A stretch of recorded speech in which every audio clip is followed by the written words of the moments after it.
प्यारे बच्चों, आप सभी का आपके और हमारे YouTube channel science with Alam sir में बहुत बहुत स्वागत है। आज मैं आपको बताऊंगा 12th बोर्ड के हिसाब से जो पिछले सालों के क्वेश्चन हैं उनको मैं जल्दी जल्दी करवाऊंगा। याद रखना, दिन जल्दी जल्दी ढलता है, हो जाए न पथ में रात कहीं, मंजिल भी तो है दूर नहीं, ये सोच थका दिन का पंथी भी जल्दी जल्दी चलता है, दिन जल्दी जल्दी ढलता है। अब एग्जाम क्या है, जल्दी जल्दी आ रहे हैं, इसलिए हम PYQ करेंगे और एज इट इज पढ़ेंगे, उनकी अनावश्यक व्याख्या में नहीं करूंगा, ठीक है। फिर भी अगर किसी की आपको जरूरत हो आप मुझे कमेंट कर देना, मैं आपको बता दूंगा उसके अंदर। अब आप देखें, कुछ पिछले सालों के क्वेश्चन है, अगर आप इनको अच्छी तरह से देख लेंगे, बिल्कुल भी टाइम आपका नहीं बर्बाद करेंगे इसके अंदर, अगर आप अच्छी तरह से देख लेंगे तो बहुत ही कम समय में बहुत बड़ा जो है आप सिलेबस को कवर कर पाएंगे।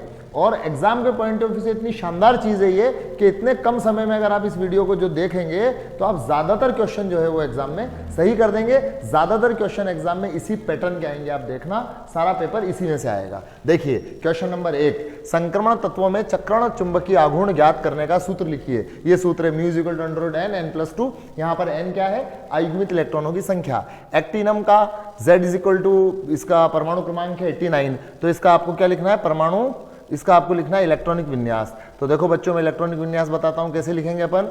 देखो मैं लिखने का तरीका बता रहा हूं, पहले 1 1s, ठीक है, फिर 2 लिखना है तो 2 बार लिख दो, 2 2, फिर 3 को 3 बार लिख दो, 3 3, फिर 4 को 4 बार लिख दो, 4 4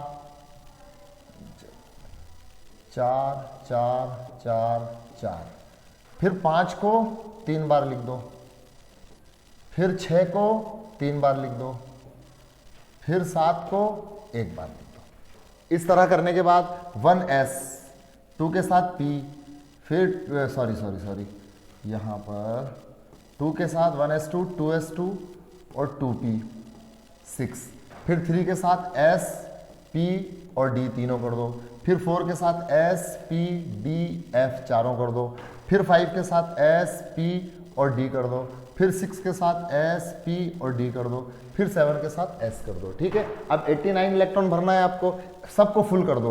s में 2 आते हैं, यहाँ पे भी 2, p में 6 आते हैं, s में 2 आते हैं, है ना, और p में 6, d में 10 होते हैं, s में 2, p में 6, d में 10, f में 14 और s में 2, p में 6, d में 10, s में 2, p में 6 और यहाँ पर लास्ट में जाकर यहाँ पर आप 7s2 और 6d1 कर दे। अब इनको जोड़ लें कि पूरा 89 हो रहा है कि नहीं हो रहा है। 6 और 4 10 और 10 20 और 8 18, 20 और 8 28 और 2 30 और 6 36, 46, 4 50 और 2 52 और 6 58, 10 68, 2 70 और 6 76, 1 77 और जो कितना हो गया 77 और 2 79, लेकिन इसका परमाणु क्रमांक कितना है, 89 है। तो कहीं ना कहीं थोड़ी सी इसमें मिस्टेक आ रही है। 6d1, 7s2, 6s2, 5d10 हो गया होगा, 10 और 10 20 और 10 30 और 10 40 और 10 50 और 10 60 और 10 70 और 76, 2 78, 79। एक कोई सा रह गया इसके अंदर, हम देखते हैं इसमें कौन सा एक रह गया है, मैं आपको बताता हूँ। 1s2, 2s2, 2p6, 3s2, 3p6, 3d10, 4s2, 4p6, 4d10, 4f14। अच्छा ये 4 नहीं है, हाँ सही है, ये इलेक्ट्रॉन मेरा सही है, यहाँ पे 4f14 है, इसको मैंने 4 में काउंट कर लिया, ठीक है ना। तो ये हो गया। अगला है प्रथम संक्रमण श्रेणी में +1 ऑक्सीकरण अवस्था दर्शाने वाले तत्वों के नाम लिखिए। तो देखो बच्चों, प्रथम संक्रमण श्रेणी कौन सी है मैं आपको बताता हूँ। प्रथम संक्रमण श्रेणी चालू है स्कैंडियम से, इसके टीवी कर, मैंने, फीको, निकुजन। तो ये 29 नंबर पे आ रहा है, यानी इसमें 3d10 और 4s1 है। तो अब इसने क्या कहा, केवल +1 ऑक्सीकरण अवस्था कौन दर्शाएगा, तो ये कॉपर केवल 1 इलेक्ट्रॉन त्यागता है, इसलिए कॉपर क्या दिखाता है, +1 ऑक्सीकरण अवस्था दिखाता है। ज़्यादा लंबा नहीं करना है आपको, सिर्फ हमें इन्हीं क्वेश्चन पे फोकस करना है। लैंथेनाइड तत्वों में हाइड्रोक्साइडों की क्षारीय प्रकृति बाएं से दाएं, लेफ्ट टू राइट जाने पर घटती क्यों है। देखो बाएं से दाएं जाने पर चूंकि लैंथेनाइड का आकार घटता है, अब जब आकार घटता है तो OH- का निकलना मुश्किल होता है, जब OH- का निकलना मुश्किल होता है तो क्षारीय प्रकृति घटती है। मिश्र धातुओं के निर्माण में 2 लैंथेनाइड कौन से यूज होते हैं, सीरियम और न्यूडियम, न्यूडीमियम। +4 ऑक्सीकरण अवस्था दर्शाने वाले किसी एक लैंथेनाइड तत्व का नाम क्या है? सीरियम है। ठीक है, ये सीरियम लैंथेनाइड तत्व जो लैंथेनम के बाद आता है, ये यहाँ से आपको मालूम है +4 ऑक्सीकरण अवस्था दर्शाता है, और जो आवर्त सारणी में नीचे की तरफ लिखे होते हैं उसमें लैंथेनम के बाद ये सीरियम, फिर Pr, फिर Nd, फिर Pm, ऐसे।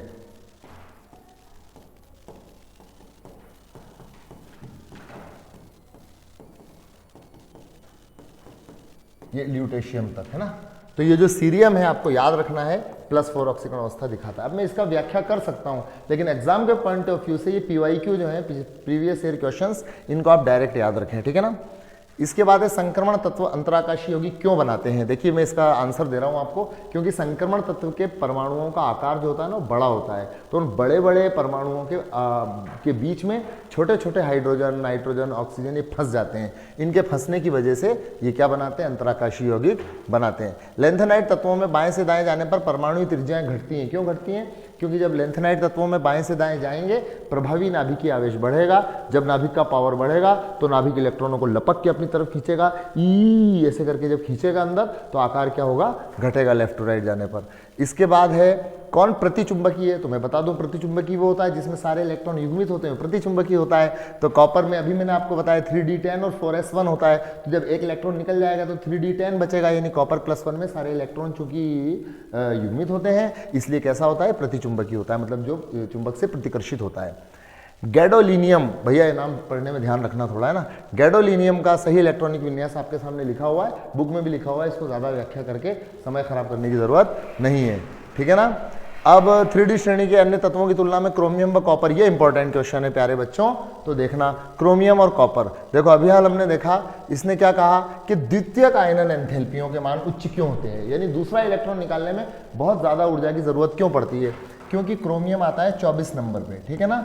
अब जब हम इसका इलेक्ट्रॉनिक विन्यास लिखते हैं तो ये होता है 1s2, 2s2, 2p6, 3s2, 3p6, 4s2 और 3d4, ये होना चाहिए। लेकिन होता क्या है, 6 और 4 10 और 10 20 और 24। अर्धपूरित कक्षक चूंकि ज्यादा स्थायी होते हैं इसलिए 4s से एक इलेक्ट्रॉन कहाँ चला जाता है? 3d में चला जाता है, और 3d कैसा हो जाता है? अर्धपूरित, यानी 3d5 हो जाता है। अब जब 3d5 हो गया तो पहला इलेक्ट्रॉन तो आसानी से निकल जाएगा, है ना, क्योंकि पहला इलेक्ट्रॉन देने के बाद 3d5 एक स्थायी अवस्था है, इसलिए क्रोमियम पहला इलेक्ट्रॉन तो आसानी से देकर क्रोमियम +1 बना लेगा। लेकिन जब क्रोमियम +1 बन जाएगा तो देखो अब क्या होगा कि 4s हो गया 0 और 3d5 अब अर्धपूरित है। अब ये किसी हाल में इलेक्ट्रॉन देना पसंद नहीं करेगा, और साथ में धनायन भी है, तो अब तो यूं समझो आप इससे इलेक्ट्रॉन लेने के लिए बहुत ज़्यादा एनर्जी की ज़रूरत पड़ेगी। इलेक्ट्रॉन लेने के लिए तुम्हें मेरी लाश पे से गुजरना पड़ेगा, इसलिए अब क्रोमियम इलेक्ट्रॉन नहीं देगा। और इसकी जो दोबारा हम अगर इलेक्ट्रॉन लेना चाहते हैं तो बहुत ज़्यादा एनर्जी देना पड़ेगी, इसलिए इसकी द्वितीयक आयनन एंथैल्पी क्या होगी? बहुत ज़्यादा उच्च होगी। और सेम यही कारण किसके लिए होगा? कॉपर के लिए, क्योंकि उसमें क्या हो जाएगा? 3d10 4s1, तो पहला तो आसानी से दे देगा, दूसरा बताओ कैसे देगा यार? 3d10 है, पूर्ण पूरी, तो इतना स्थायी विन्यास है, दूसरा इलेक्ट्रॉन किसी हाल में नहीं देगा। तो उम्मीद है आप इस आंसर को समझ गए होंगे कि चूंकि क्रोमियम व कॉपर में एक इलेक्ट्रॉन निकालने के बाद ये स्थायी अवस्था प्राप्त कर लेते हैं, इसलिए दूसरा इलेक्ट्रॉन निकालना बेहद मुश्किल है, और इनकी आयनन एंथैल्पी क्या होती है? बहुत उच्च होती है।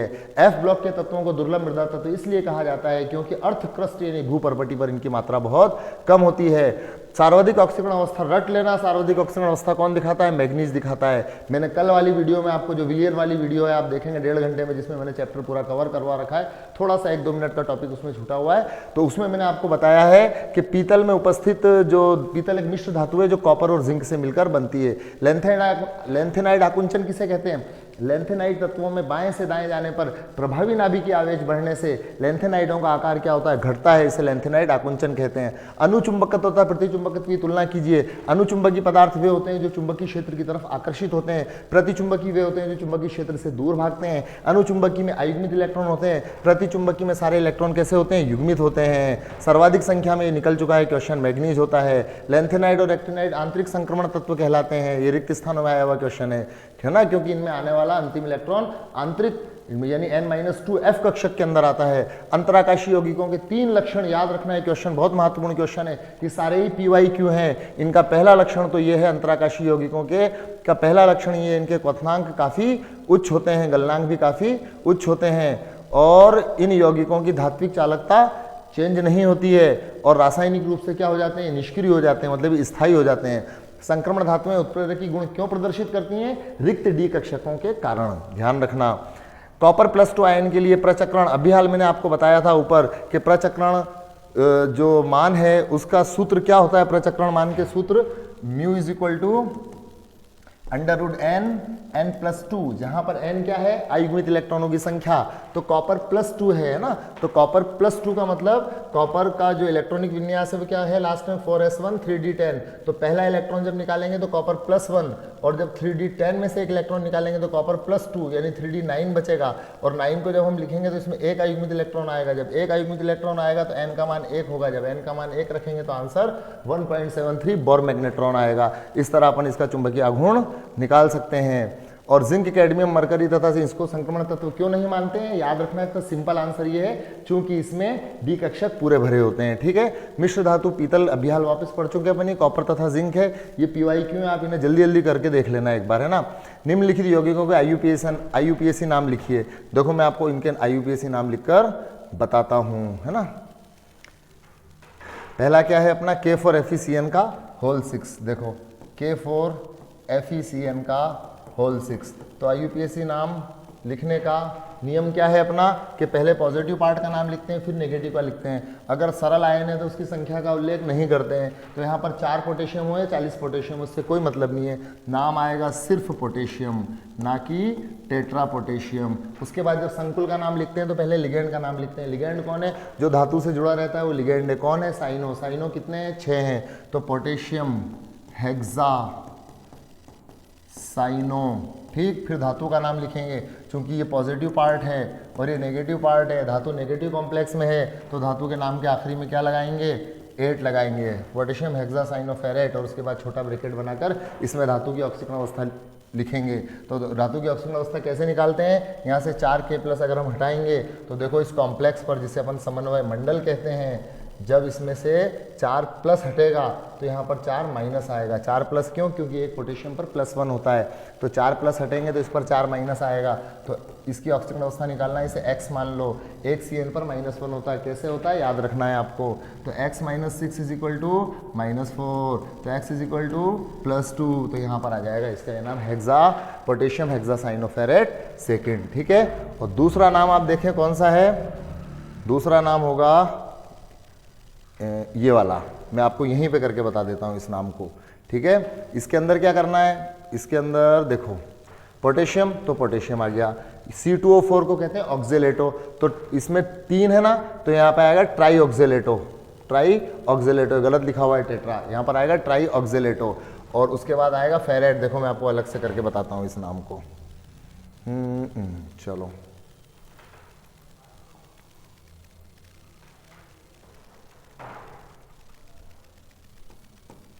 K4FeC2O4 का होल थ्राइज। ठीक है, तो यहाँ पर शायद K3 था, तो यहाँ K3 कर देते हैं, उससे कोई फर्क नहीं पड़ता। ठीक है, अब अगर ये नाम है तो पहले पॉजिटिव पार्ट का नाम लिखेंगे, फिर नेगेटिव पार्ट का नाम लिखेंगे। पॉजिटिव पार्ट कौन है, पोटेशियम है, तो ये हो गया पोटेशियम। ठीक, फिर ट्राई 3 ऑक्जेलेटो, C2O4 को क्या बोलते हैं, ऑक्जेलेटो, तो ये हो गया ट्राई ऑक्जेलेटो, या बैठो जो भी करना है आपको, ऑक्जेलेटो। फिर हो गया आयरन, तो आयरन के लिए क्या लिखेंगे, फेरेट के साथ। फेरेट क्यों लिखेंगे, क्योंकि आयरन कहाँ पर है, नेगेटिव कॉम्प्लेक्स में है, फेरेट, और उसके बाद स्मॉल ब्रैकेट लगाकर इस फेरेट की ऑक्सीकरण अवस्था लिखेंगे। कैसे लिखेंगे, यहाँ से 3K+ हटेंगे तो इस कोऑर्डिनेशन स्फीयर पर, इस समन्वय मंडल पर कौन सा चार्ज आएगा, जब 3+ हटे हैं तो यहाँ पर 3- आएगा, जिसकी ऑक्सीकरण अवस्था निकालना है उसे x मान लेंगे। एक ऑक्जेलेटो पर -2 होता है, हमें याद रखना है, तो 3 ऑक्जेलेटो पर -6 = -3, तो x = +3। ठीक, ये हो गया। ठीक है ना, सही आंसर ये है। ठीक, इसके बाद हम चलते हैं कहाँ पर, इसके बाद हम वापस अपने PYQ पर चलते हैं। तो इन क्वेश्चनों को आप ध्यान से देखते चलें।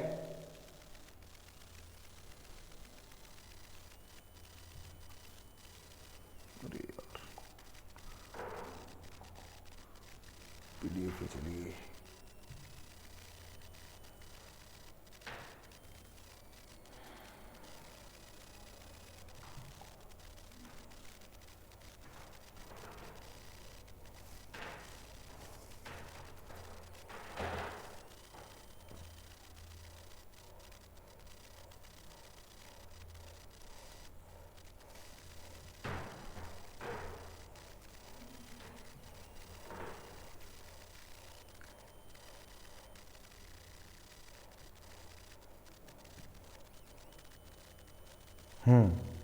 इसके बाद यहाँ पर आएगा संयुक्ताबंध सिद्धांत के आधार पर COF6 की ऑक्सीकरण अवस्था संकरण ज्यामितीय एवं चुंबकीय प्रकृति को समझाइए। तो ये इसकी ऑक्सीकरण अवस्था जैसे मैंने भी आपको बताया निकाल लेना। फिर संकरण sp3d2, जब sp3d2 संकरण होगा इसका मतलब 3 और 1 4 और 2 6 बॉन्ड बनेंगे, यानी कि यहाँ पर बीच में हो गया कोबाल्ट। और इसके 6 बॉन्ड कैसे बनेंगे देखो 1 2 3 4 तो एक वर्ग के समतल के रूप में, एक ऊपर 5 और एक नीचे 6, तो 4 जब इसके कोने को इन चारों से मिलाएंगे तो एक चतुष्फलक ऊपर एक चतुष्फलक नीचे बनेगा। तो आकृति कैसी हो जाएगी, अष्टफल की आकृति हो जाएगी। अनुचुंबकीय रहेगा ये क्योंकि इसमें 4 अयुग्मित इलेक्ट्रॉन है। ठीक, इसके बाद द्विदंतुक लिगैंड कौन है, ऑक्जेलेट और एथिलीन डाइएमीन। याद रखना है द्विदंतुक लिगैंड होते हैं। निम्नलिखित संकुलों में केंद्रीय धातु आयन की ऑक्सीकरण अवस्था एवं उपसा संयोजन संख्या दीजिए। तो यहाँ पर ऑक्सीकरण अवस्था कैसे निकालेंगे अपन, देखो मैं आपको बताता हूँ। ये निकाल रखी है इनने, तो यहाँ पर ये ऑक्सीकरण अवस्था कैसी निकाल रखी है, गलत निकाल रखी है। ठीक है, मैं आपको नहीं ये सही निकाल रखी है, सही है ना। इसको अपन x मान लेंगे। एथिलीन डाइएमीन उदासीन है, यानी एथिलीन डाइएमीन पर 0 चार्ज होता है, तो 1 पर 0 है तो 3 पर भी 0 है, इज इक्वल टू +3, तो x इज इक्वल टू +3 सही है। ठीक है, और कोऑर्डिनेशन नंबर यानी कि उपसर्जन संख्या कितनी है इसकी, एक एथिलीन डाइएमीन द्विदंतुक लिगैंड है, यानी एक एथिलीन डाइएमीन 2 बॉन्ड बनाता है, तो 3 एथिलीन डाइएमीन कितने बॉन्ड बनाएंगे, 6 बॉन्ड बनाएंगे। +6 नहीं आएगा यहाँ पर, 6 आएगा। एक एथिलीन डाइएमीन 2 बॉन्ड बनाता है तो 3 एथिलीन डाइएमीन 6 बॉन्ड बनाएंगे। यहाँ पर एक साइनाइड 1 बॉन्ड बनाता है तो 6 साइनाइड 6 बॉन्ड बनाएंगे। यहाँ पर ऑक्सीकरण अवस्था में ऊपर निकाल के बता चुका हूँ आपको। ठीक है, सही निकाल रखी इसने भी और मैं भी ऊपर निकाल के बता चुका हूँ आपको। ठीक, अब इसके बाद NiCO का होल 4 में निकल की ऑक्सीकरण अवस्था। इसमें एक बात ध्यान रखना कि यहाँ पर जो कोबाल्ट नहीं है, ये कार्बोनिल समूह है, यानी कार्बन मोनोऑक्साइड है ये। ठीक है ना, C और O दोनों की साइज बराबर है। अगर आपने C बड़ा और O छोटा लिख दिया तो ये कोबाल्ट धातु हो जाएगी, गलत हो जाएगा। ठीक है, इसलिए यहाँ पर C और O दोनों बराबर ही, एक उदासीन लिगैंड है, इसलिए x और 1 पर 0 तो 4 पर भी 0 इज इक्वल टू 0, तो x बराबर 0 है ना, इज इक्वल टू जो यहाँ पर 0 है तो यहाँ पर भी 0 आएगा। तो इस तरह यहाँ पर निकल की ऑक्सीकरण अवस्था कितनी है, 0 है। ठीक, उभयदंतुक लिगैंड किसे कहते हैं, ऐसे लिगैंड जो एक बार में एक डेटिव बॉन्ड बनाते हैं लेकिन उनमें होते 2 दाता परमाणु है। जैसे NO2 है, इसमें नाइट्रोजन भी डेटिव बॉन्ड बना सकता है और ऑक्सीजन भी डेटिव बॉन्ड बना सकता है, लेकिन या तो नाइट्रोजन बनाएगा या ऑक्सीजन बनाएगा।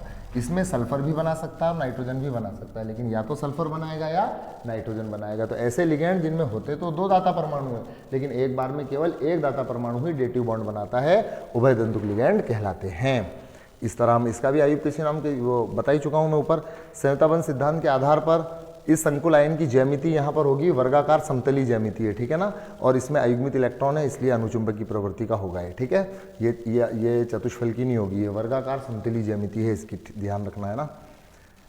इसके बाद Fe की ऑक्सीकरण अवस्था कितनी है, तो देखो बच्चों Fe की ऑक्सीकरण अवस्था हम कैसे निकालेंगे, मैं आपको निकालना बताता हूँ। ऑक्सीकरण अवस्था कैसे निकाली जाती है, 3 प्लस हटाओ तो यहाँ पर 3 माइनस आ गया, जिसकी निकालना है धातु की उसे x मान लो। एक ऑक्सीलेटो पर -2 चार्ज है तो 3 ऑक्सीलेटो पर -6 चार्ज हो जाएगा, इज इक्वल टू जो बड़े ब्रैकेट के ऊपर है वो लिख दो, x इज इक्वल टू +3। तो सही आंसर हो जाएगा +3, यहाँ पर +3 आएगा। ठीक है, -3 नहीं आएगा, ये +3 हो जाएगा। ठीक, इसी तरह यहाँ पर इनके IUPAC नाम लिखना है तो यहाँ पर हेक्साएमीन कोबाल्ट 3rd क्लोराइड हो जाएगा और पोटेशियम हेक्सासाइनोफेरेट 2nd हो जाएगा। ठीक है, देख लेना आप। समन्वय मंडल एवं आयनिक मंडल में क्या अंतर है, देखो जो बड़े ब्रैकेट के अंदर है वो समन्वय मंडल है, जो इसके बाहर है वो आयनिक मंडल है।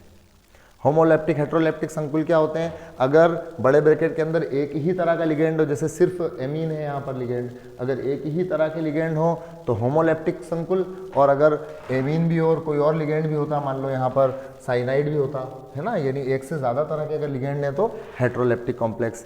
इनकी आकृति कैसी होती है, NiCN4 की ये वर्गाकार समतलीय आकृति होती है और इसकी होती है अष्टफल की आकृति। ठीक है, चतुष्फल की ज्यामिति किसकी होगी इनमें से? NiCO का होल फोर। चतुष्फल की क्या होती है? जैसे ये और इससे ये बीच में कार्बन हो गया, ये बीच में निकल है ना, और इससे 4 कार्बोनिल जुड़े हैं, एक ऊपर, एक इधर सामने और एक इधर पीछे, 4। तो ये चतुष्फल की आकृति। हीमोग्लोबिन में क्या होता है? आयरन होता है। हीमोग्लोबिन मतलब ब्लड, आयरन की कमी होती है, ब्लड की कमी हो जाती है। हीमोग्लोबिन में संकुल धातु आयरन है और क्लोरोफिल में संकुल धातु कौन है? मैग्नीशियम है। समन्वय बहुफलक क्या होता है? जो मैंने अभी आपको बताया कि बड़ा ब्रैकेट को अपन कोऑर्डिनेशन स्फीयर या समन्वय मंडल कहते हैं। ये ना बड़ा ब्रैकेट, ये समन्वय मंडल है। इसके अंदर ये लिगेंड है। ये लिगेंड जिस तरह से व्यवस्थित होते हैं स्पेस के अंदर, उस व्यवस्था को क्या कहते हैं? समन्वय बहुफलक या कोऑर्डिनेशन पॉलीहेड्रॉन कहते हैं। ठीक है। और समावयवता के इन दोनों में कौन सी समावयवता होगी? तो देखो यहाँ पर कोबाल्ट के साथ एमीन है और क्रोमियम के साथ साइनाइड है, लेकिन यहाँ पर क्रोमियम के साथ एमीन और कोबाल्ट के साथ साइनाइड है। मतलब इनमें क्या हुआ? एक्सचेंज ऑफ लिगेंड हुआ। जो यहाँ पर कोबाल्ट के साथ है वो यहाँ पर क्रोमियम के साथ है, जो यहाँ पर क्रोमियम के साथ है वो यहाँ पर कोबाल्ट के साथ है। तो जब इनमें लिगेंड्स का विनिमय हो गया तो यह समावयवता क्या कहलाएगी? उपसहसंयोजी समावयवता कहलाएगी। और अगर z बराबर 25 के लिए, तो हम z बराबर 25 में जो m+2 इसने कहा और z बराबर 25 है, तो हम इसके अंदर सबसे पहले अयुग्मित इलेक्ट्रॉन निकालेंगे। तो कैसे निकालेंगे अयुग्मित इलेक्ट्रॉन? देखो आप, हम इलेक्ट्रॉनिक विन्यास लिखेंगे 25 नंबर का 1s2 2s2 2, ये मैग्नीज है, 2s2 2p6 3s2 3p6 4s2 और 3d5। कितने हो गए? 10 और 10 20 और 5 25। इसने कहा +2 मतलब ये 4s के दोनों चले गए। तो यहाँ पर 4s0 3d5 है। 3d5 मतलब 3d के अंदर 5 इलेक्ट्रॉन है, तो 3d में 5 कक्षक होते हैं और पांचों में पहले एक एक इलेक्ट्रॉन भरेंगे। तो 5 अयुग्मित इलेक्ट्रॉन है, तो √n+2 में n की जगह 5 रख के आंसर निकाल लेंगे। द्वितंतुक लिगैंड कौन है? ऑक्जेलेटो है। ज्यामिति समावयव की संरचना बनाइए, ये बुक में बना हुआ है, आप बना के देख लेना, नहीं आए तो फिर मैं बाद में बता दूंगा। इनके IUPAC नाम लिखो, तो मैंने अभी आपको जितने IUPAC नाम बताए हैं लिखना, उस हिसाब से आप लिख लेना, और नहीं तो यहाँ लिखे हुए हैं इनको देख लो आप। ठीक है। आयरन की ऑक्सीकरण अवस्था कितनी है? तो देखो कार्बोनिल पर कौन सा आवेश होता है? मैंने आपको बताया था ये उदासीन लिगैंड है, तो इसलिए यहाँ पर आयरन की ऑक्सीकरण अवस्था क्या आएगी? 0 आएगी। हीमोग्लोबिन अभी मैंने बताया आयरन होता है, और क्लोरोफिल में क्या होता है? मैग्नीशियम होता है। उभयदंतुक लिगैंड कौन है? मैंने ऊपर बताया था आपको, NO2 उभयदंतुक लिगैंड है। इसमें समन्वय मंडल कौन है? FeCN का होल 6 मैंने आपको बताया था, जो बड़ा ब्रैकेट होता है वो समन्वय मंडल होता है। सहसंबंध सिद्धांत के आधार पर ज्यामिति व चुंबकीय प्रकृति को समझाइए। तो हमें क्या करना है? धातु की ऑक्सीकरण अवस्था निकालना है, फिर अयुग्मित इलेक्ट्रॉन देखना है, फिर संकरण D2sp3 संकरण करना है, फिर इसके बाद ये इसकी आकृति निकल जाएगी। और चूंकि अयुग्मित इलेक्ट्रॉन है इसलिए क्या रहेगा? ये अनुचुंबकीय रहेगा। ये भी मैं ऊपर बता चुका हूँ आपको। ठीक है। सहसंबंध सिद्धांत के आधार पर ये भी अपन ऊपर देख चुके हैं। ठीक है।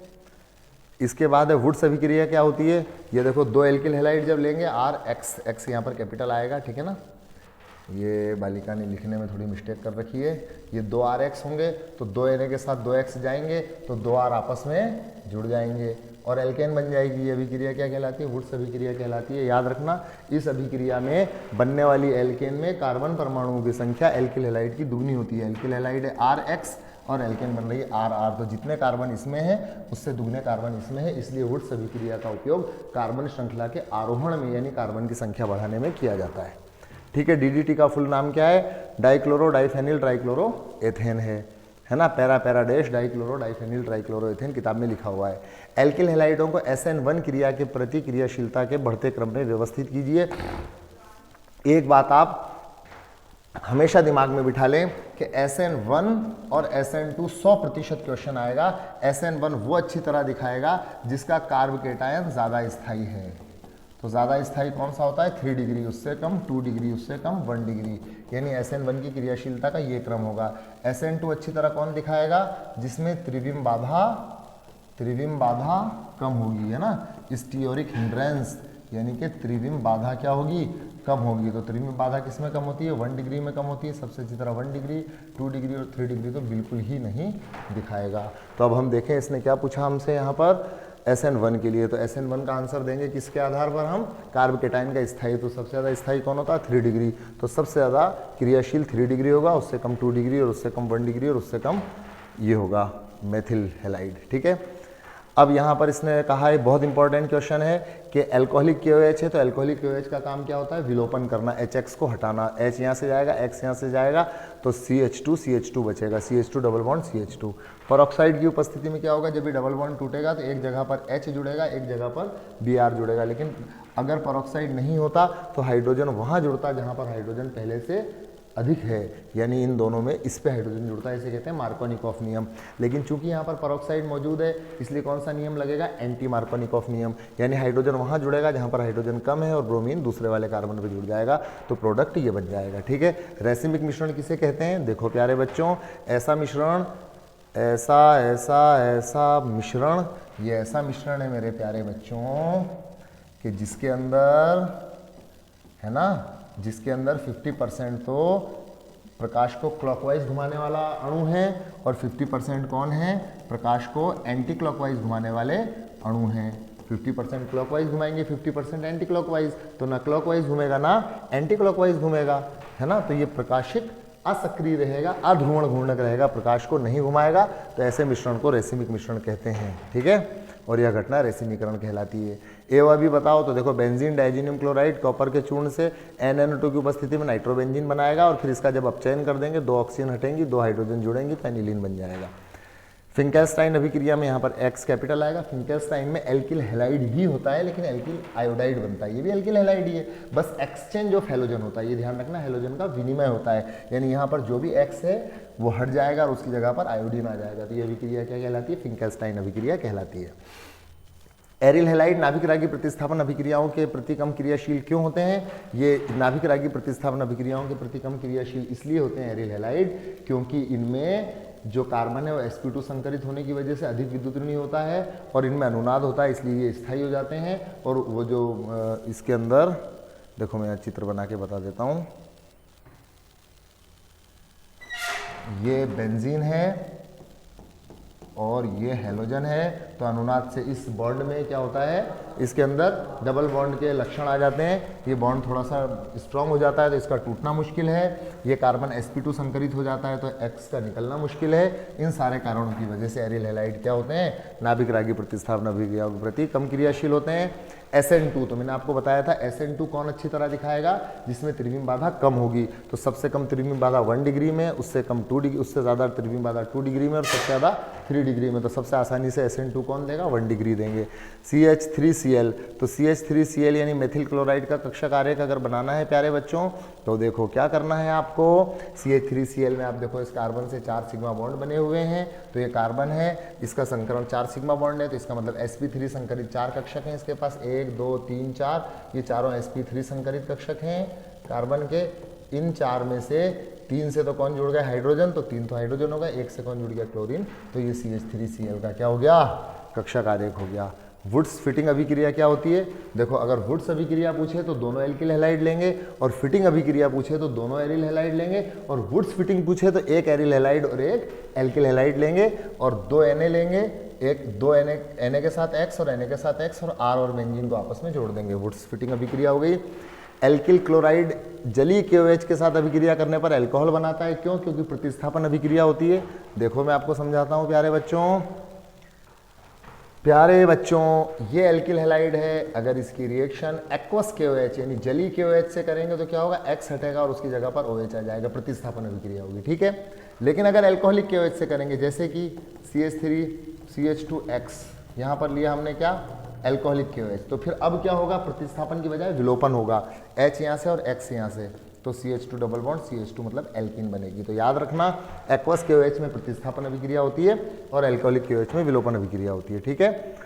नाभिक स्नेही प्रतिस्थापन अभिक्रियाओं के प्रति सबसे ज़्यादा कौन क्रियाशील होगा, सबसे ज़्यादा वो क्रियाशील होगा जिसमें कि बॉन्ड आसानी से टूट जाता हो, तो ये फिर ये। हैलोजन यौगिकों की तुलना में अंतर हैलोजन यौगिक अधिक क्रियाशील क्यों होते हैं, क्योंकि देखो जब हैलोजन, जैसे कि हैलोजन क्या है मैं आपको बताता हूँ, ये तो हुआ हैलोजन Cl2, और अंतर हैलोजन क्या हुआ, जैसे Cli, तो अब Cl2 में बॉन्ड किस किस के बीच में, Cl और Cl के, और Cli में बॉन्ड किस किस के बीच में, Cl और I के, तो ये बॉन्ड स्ट्रांग होता है क्योंकि जितनी विद्युत ऋणता इसकी है उतनी इसकी है, तो ना तो इस पर माइनस, ना इस पर माइनस, ना इस पर प्लस, ना इस पर प्लस, इस पर भी जीरो, इस पर भी जीरो, बॉन्ड बहुत स्ट्रांग होता है। लेकिन यहाँ पर इस पर माइनस और इस पर थोड़ा सा प्लस आ जाएगा क्योंकि इसकी विद्युत ऋणता कम है, आकार अधिक है, और इसकी विद्युत ऋणता जो है वो ज़्यादा है और ये बॉन्ड जो है टूट जाएगा। ठीक है, रोक दो।